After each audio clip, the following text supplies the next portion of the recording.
Hey, what's up, Inter fans? It's International Corner. We are ready with a new episode, and with me today in the studio, Elena Longari. Hi, nice.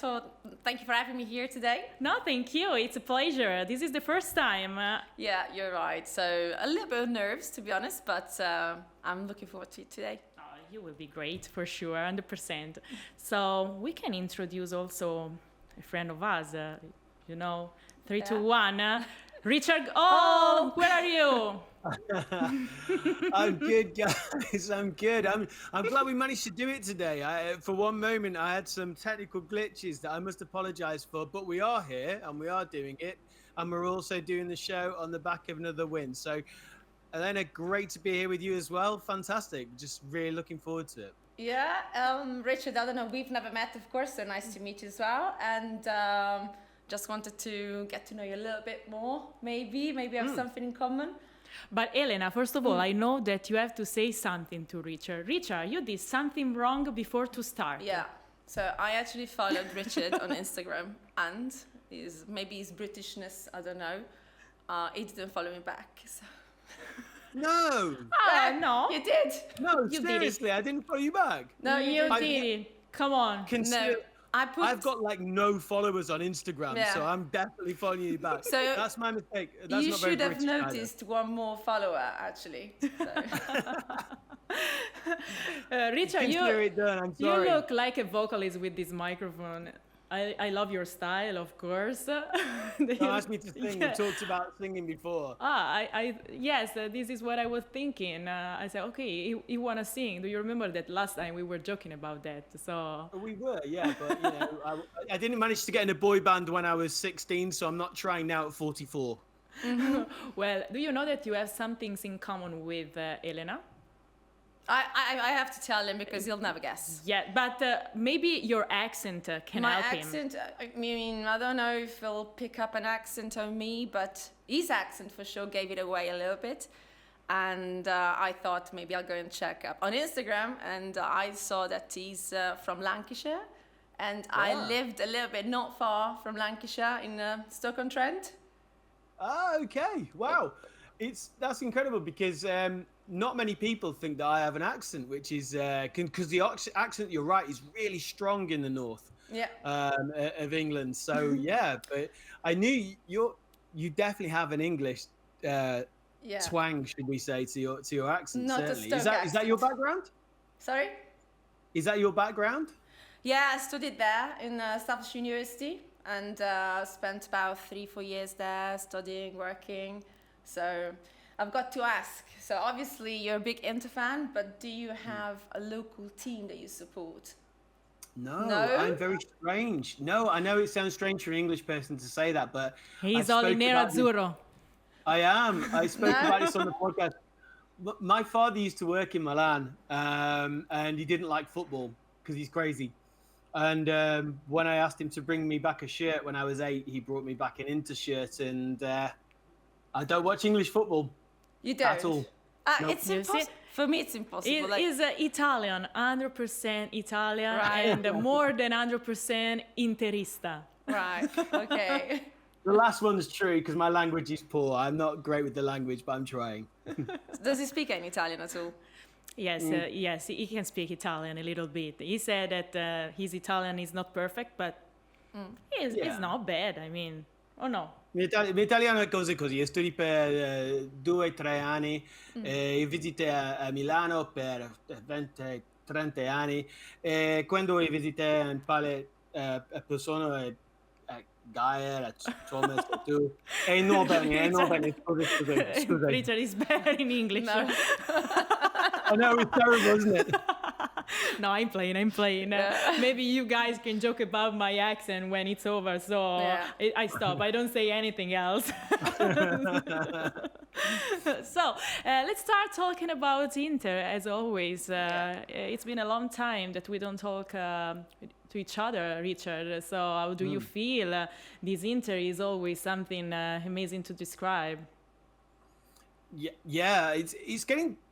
I think we've been lucky this season in the sense of I'm talking about you and myself being lucky because every single time we've spoken, it's been good news, and I don't want to prejudge anything now, but as you know, I'm out for the game against Cagliari. I know we probably won't win it there, but it's almost when are we going to win it, not if now.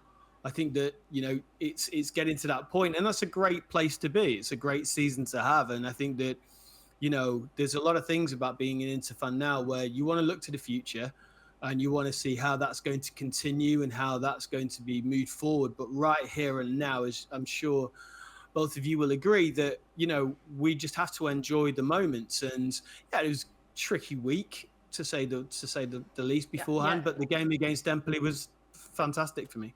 Yeah, it was tricky because we had the international break as well, so a lot of Inter players were away with their own national squads. A lot of them, 15, if I'm correct. Yeah. So obviously some of them had to travel because they did go to the US. Yeah, it's not easy to handle, I think. No, for the time, the jet lag and the whole journey. So of course they put some pressure on you as well when you come back and try to prepare the match and put in the last finishing touches to the game. But again, we saw another successful match against Empoli with the showstoppers. I must say, winning is one thing, but winning with some certain goals, and I'm talking about Dimarco's goals, is something else. They have that wow factor that in that moment when you see something so amazing and you see great football, you kind of stop of thinking about points and the league and what we do, and you just enjoy great football. And that's, I think, for me, that's what matters right now about Inter and this team and how well they're doing. So this is your first season with this color, the nero-azzurri colors, and it's a good one. Yeah, so. And I think that just before I started here, Dimarco actually scored that long-distance goal against Frosinone, and I was like so hyped to start. It was like, this is amazing. I can't wait. Honestly, it was. Yes, what Dimarco is doing, Richard, we talk about him a lot of times. It is interesting how the Nerazzurri defenders are playing in an offensive game with Bastoni assist in the last 3 matches and Dimarco involved in many goals. I mean, this is one of the key factors, I think. 11 goals he's been involved in. 5, he scored 6 assists for him. And that's pretty important. And then, of course, Darmian scoring goals as well. So, I mean... True. Richard, what do you think about this? Do you think he is one of the key factors of this Inter this season? Yeah, I think when you talk about the obvious with Lautaro, Barella, Bastoni, Dimarco, they're all there. But I think what Simone Inzaghi's doing with this squad, and we've talked about it before, is the fact that we're playing in such an offensive way, as Elena mentioned before, with the sense of how quickly we transition that ball from the back and go forward. And it is wing back to wing back. And we've heard Inzaghi talk about that, but he's even improved on that. I mean, if we look back against the game against Bologna, it was always like left centre back, to a wing back. And those are our most attacking options. The work comes from in midfield, but some of the quality and the real pressure and the goals are coming from, as you guys have said, those wide positions. And when we look at the range of Bastoni's passing as well, and Pavard, we can see that, it's a huge part of where Inter build from, and it's from the back and the wide positions. So, like you say, it's just a joy to watch them play football at the moment. It's not just about points. Yeah, they're so unpredictable. I think they become very, very dangerous because they get so unpredictable. You watch the game and you're there stunned because you didn't expect him to shoot from there maybe, and you are amazed because he managed to get the perfect timing, the skills, the technique. Everything was just right there in that moment, and that's the talent that he has. I think that's true talent. Yeah. Sometimes me and Richard joke about the fact that it's like watching someone playing the PlayStation, a video game, because everything looks like perfect every time. And you mentioned Dimarco. This was a special match, we can say that, because his debut was against Empoli with the Nerazzurri jersey, and he scored also in the first leg. So not only that, but he scored the most goals against Empoli, 3 goals in total. So that's I mean, that's his team's former team, and Yeah. his team is scoring the most against, so that's pretty peculiar. There's a bit of karma behind that, I don't know. Richard, you have to know that Elena is very good with the stats, so she will help us also with our magical numbers. That means I've got two people who love statistics here, so I'll just fill in the rest. I hate it. I actually hate numbers. I'm really bad. Yeah. No. She's just humble. Just humble. But if you want to talk about numbers, there's number 30 that you've got to consider. Is 30 fixtures in which Inter managed to score at least one goal. How do you interpret that? I think it's incredible. I think when we've looked at Inter teams throughout history, in a sense, I mean, if we go back to DiMarco and we talk about Inter potentially looking at what could be a record-breaking season, I mean, I'm horribly old enough to go back to the 80s, like we mentioned before, and we remember Giovanni Trapattoni's teams on their record-breaking side, and one of the key characteristics with them was their left-back, Andreas Bremer, who was very heavily involved, in a lot of those offensive movements, and I sometimes see a little bit of similarities because he was like a modern day wing back before his time, and when I watch what DiMarco's doing, he's reinventing that position a little bit, and I think it's fantastic. But like you say, I think the fact that there's just so many goals in this team goes back to the original point that you made really well, is that this isn't just a season about looking at the points totals on the board. This is about watching an Inter team that at times has played as good a football as we've seen in Europe this season. So that's why it's so enjoyable. Yes, but guys, we started immediately to talk about DiMarco, of course, because even I think because of his history, he's from Milano. It's like he's living the dream that all the guys who live here wanna live. You are a supporter, then you start to play football, and then you had the chance to play in the Serie A. But everything is possible because of the amazing job that our coach is doing, and we have to remember that Simone Inzaghi, an important milestone for him, 100 victories with Inter jersey in 150 matches. Not bad. No, not bad. And today is actually a special day for him. It's his birthday, so happy birthday! Are you ready with the song, Richard? For our coach. Just to have a microphone, I'm not singing. No, but I will wish him the Mister a happy birthday, because he's been exceptional since he's been here. I mean, I'm sure with you two, with your statistics, will tell me better than this, but his record and how quickly he's reached that 100 mark is up there with some of the best of them. And I think that after this season, he has to be considered as one of the best. I think that one thing we can say about Simone Inzaghi is that, he's been incredible since he's been at Inter, and that record of getting to the 100 is fantastic. And I've just talked about Trapattoni, for instance, but we've talked about many Inter coaches who've hit the ground running. I think what the exciting thing is about Inzaghi is that there's still time to go, and what he can achieve could be absolutely fantastic. And for me personally, what he's doing here and the way his football's developing since he started, this isn't just 100 wins. This is about how that football's developed in that time frame. And for me, it's exceptional. Yeah, he's actually the fourth coach to reach this milestone of 100 wins in all competition, of course, as an Inter's coach. Elenio Herrera, 205 wins. Roberto Mancini, 176. Trapattoni, that you mentioned, 124.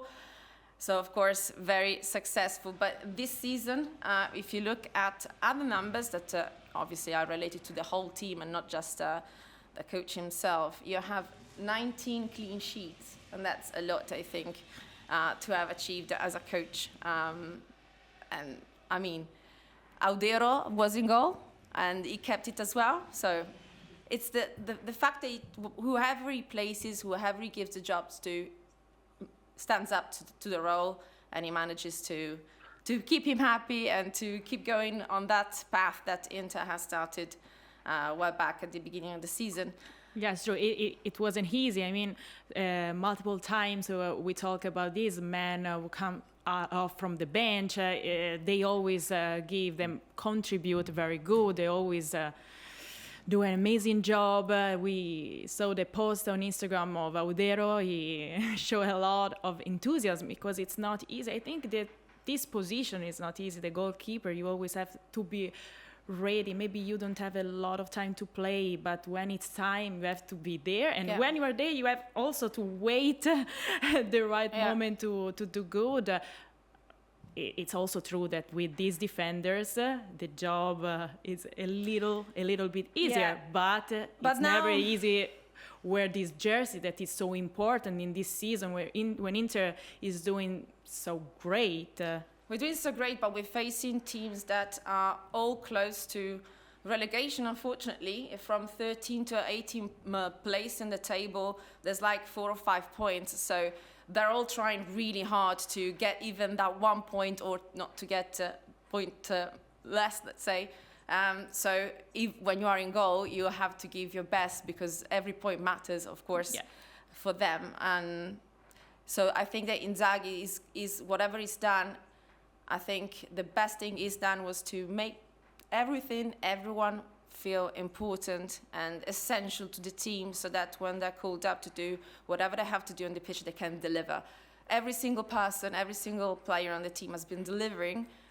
True. When it came to it. This is the mentality, and this is what they are showing with every place. For sure, Richard, I think that you can agree with us. And I want to ask you also, wait a second, because our fans voted Barella as the man of the match. I'm curious to know who was for you the MVP. I think it's hard to, I'm not just doing it because our fans have said it, but it's hard to go against him, just because I think sometimes you can underrate Barella because he's so consistent. I think that we can look at those performance levels, watch him day in, day out, and we start expecting it to be there. And that shouldn't be the norm, because it is exceptional what he does. I also agree with what you guys are saying. I think Audero to come in, I mean, Jan Sommer has been so good this season. We've talked about this before, Guy, on this show.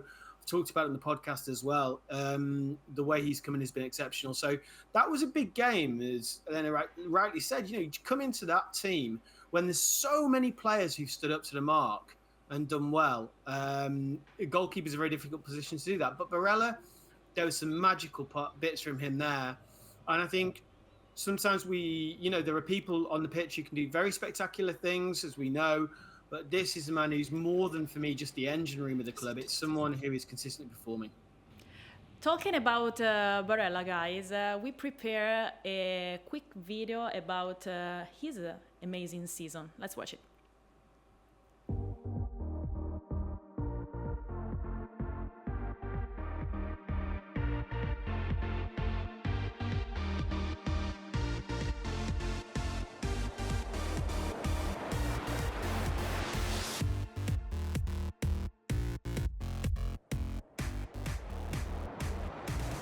Barella, attenzione, palla filtrante per Arnautovic, colpo di tacco per Barella, è solo Barella, e gol, e gol, e gol, e gol, e gol!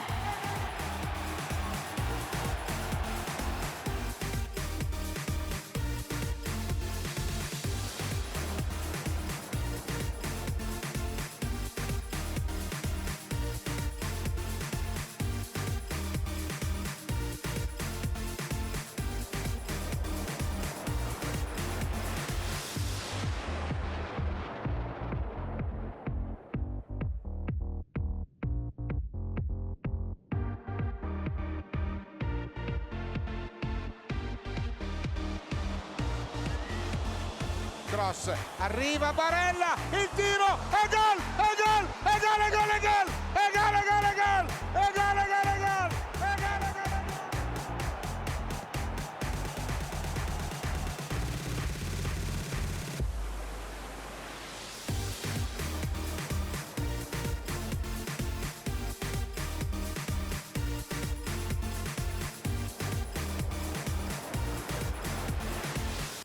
What else can we say about this amazing player? I mean, when we watch his plays, you can really see the technique. is magical, and it's like when I watch him play, he has this capacity to make everything like easier. I don't know if you have this the same feeling. In fact, he made 7. He created 7 See the chances. numbers, Richard. Yes. I know. 7 chances. Yeah. During Empoli. So, I mean, he was everywhere, anywhere, all at once, let me say. But yeah, he was the man of the match because if you look at the shot in the camera, he was always there in the shot. So, great. I think as well, I think it's a time he gives other players. We've talked about this before with someone like Lautaro when he's up front, and it's the hold-up play when he allows others. It's what Inzaghi wants, these players who aren't selfish. And I don't think Lautaro is at all. We've talked about it so many times, the way he holds the ball up for other players. He probably could score more goals, but he still scores a huge amount. Barella's the same. I think that he really has the team's best interest at heart. And that touch there, we can look at a few of them from the montage. That ability to kill the ball, to hold it up, and let the team get into position. And then his range of passing, it is exceptional, and he's very difficult not to wax lyrical about because he's so consistent as well. He almost also scored during Empoli. Yeah, true. I mean, that was an assist from Di Marco that I was like, I'm here, I'm ready. Yes, probably he deserved it. He deserved it. I mean, we had the chance to look at him even during the national break with the national jersey as a captain. He scored a goal. I think that all the Inter fans are happy for him. He is capable also to show the Inter values when he plays. I think that you can really feel how much he loves Inter and Inter fans. Yeah, for sure. There's Richard, why are you so serious? What happened? No, I was thinking, I'm not serious.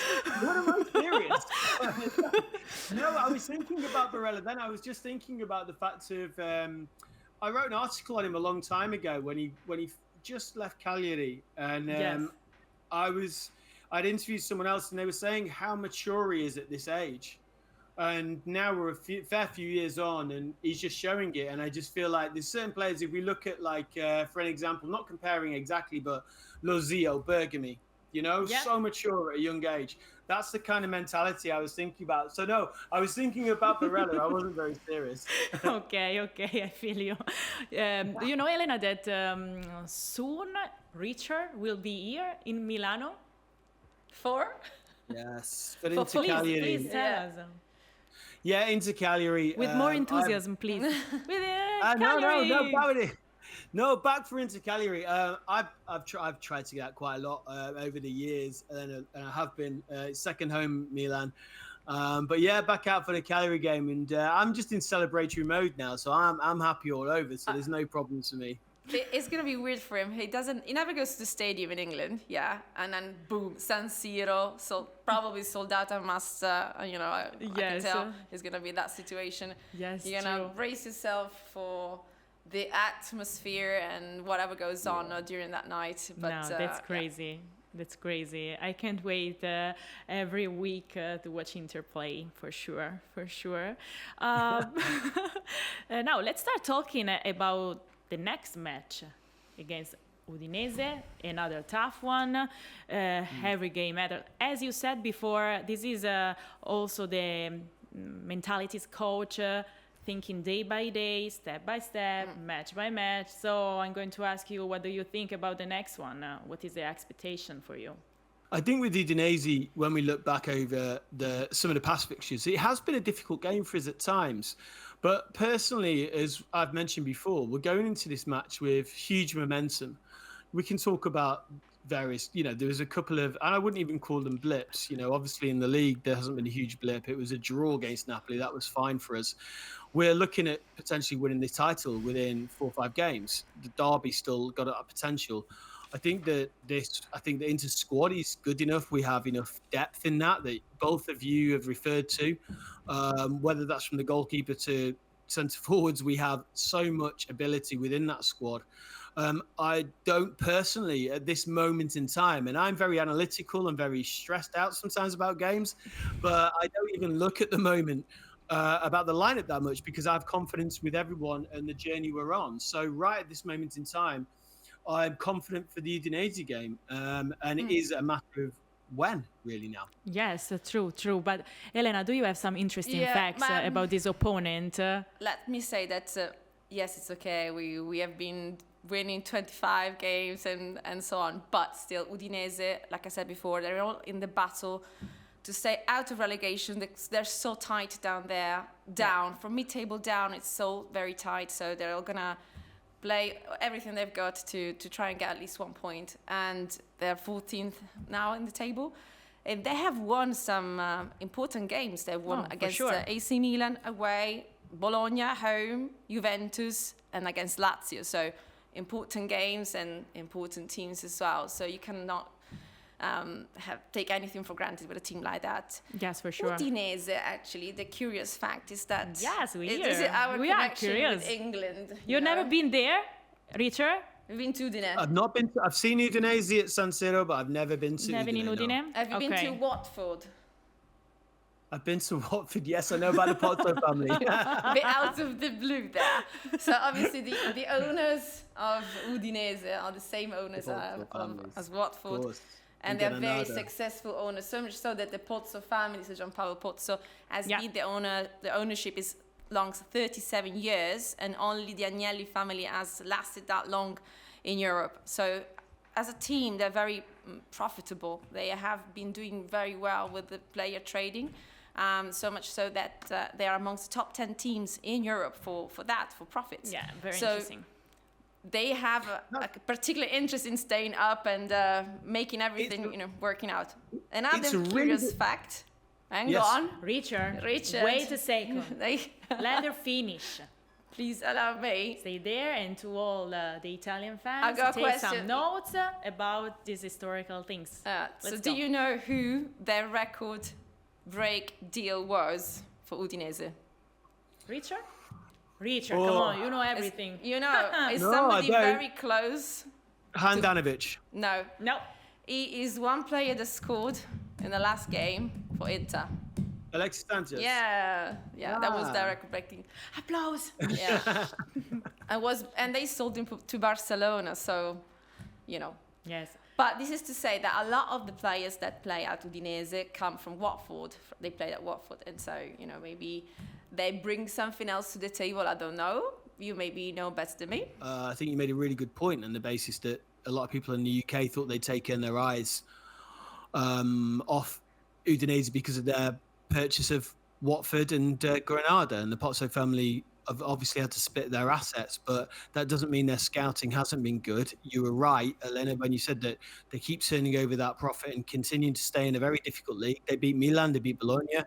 But yeah, Udinese have always been an exceptional squad. I just think it's a different turn of model, and then it's never going to be an easy game.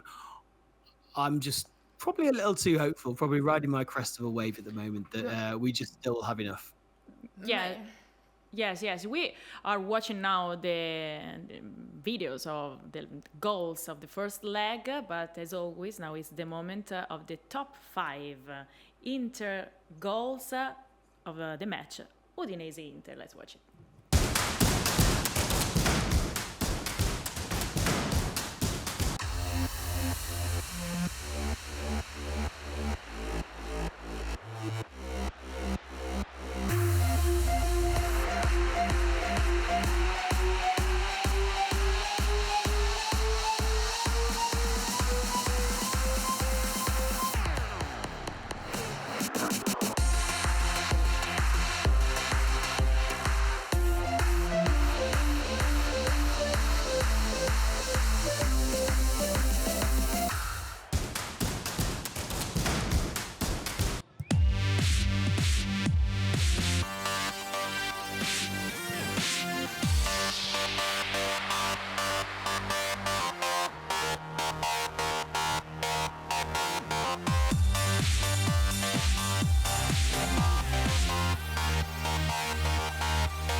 Well, at the beginning of the episode, we were talking about defenders who can score, and okay, we watched the goal of Maicon, and probably it's my favorite of these top 5. What is yours, Elena? Mine was Barella. Maybe because it was so precise, just, you know, he just wanted to put the ball there and he put it there. And like I said before, when somebody puts their mind to it and they can deliver like that, it's just amazing for me. And that's pure talent. When you're under pressure and you can do it like that, you know, there are few members of Inter who can do that. Chala is one of those, of course. And there is one job I can never be doing in my life. It's that. Yeah, with the whole stadium watching. No, I'm never. No, I can't do that. Richard, what about you? I think I'm going to go for Barella, but I do like a German at Inter, and Podolski was always a little bit of a favourite back in the day. He always gave me a bit of pleasure when he could. And you talk about try again. I think that was a perfect example. But Barella for the technique, I do have to agree. I knew it. You see, I know your romantic soul. No. Romantic soul for the Teutonic players. Well, guys, time flies. It's time to say goodbye. Already? Yes, already. I'm so sad about that. But thanks for being here with me to talk about Inter as always and about our passion. Thanks, Richard. Thank you. Been great today. Great to talk to you both on the show. And yeah, I'll see you both again soon. Oh, thank you. And a great first episode for Elena. Thank you, Let's Elena. hope so. Thank you. And hope you see you next time. Thank you, Inter fans. And stay tuned. Ciao.